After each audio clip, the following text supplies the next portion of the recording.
But what I remember about being little is just like being able to go out and play, just being out of the house all day, running around, going to the park, riding on my bike, and just having a really great childhood.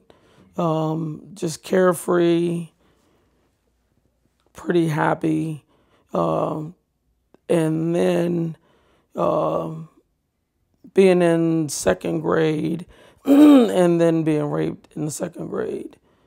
What had happened was, like I was saying, my parents would send me out to play, and in that age, I don't know if things are different now because I'm not a parent, but you could just go to the park and play from 8 in the morning to 4 in the afternoon, and you could actually have your lunch on the park. In fact, my uncle was the overseer for the park.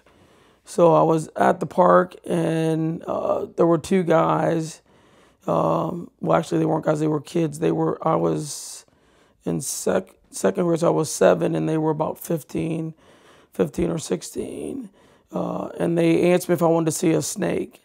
So as a 7-year-old kid, I'm like, oh, cool, that's really cool. Sure, I want to see a snake. And they say, well, we have it in our house, which was, this is the playground, and then our house is just right across the street. And I go into the house, and then that's where they proceed to tell me, this is what you're going to do. And as a kid, I'd never experienced sex, never seen anything like that. We didn't have the internet, so there was no exposure to anything like that. And they proceeded to rape me. And all I can remember most about that is that the one guy just saying, why are you crying? It's not that bad, or something to that extent. And then the other one taking me upstairs and saying, well, now we're going to do the same thing here. And I just remember like a lot of crying and the pain. And I don't think I dissociated.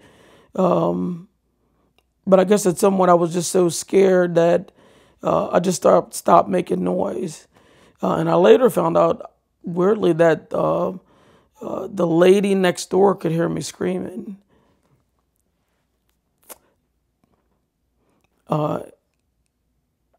And I just thought that was really weird that she would hear this kid screaming.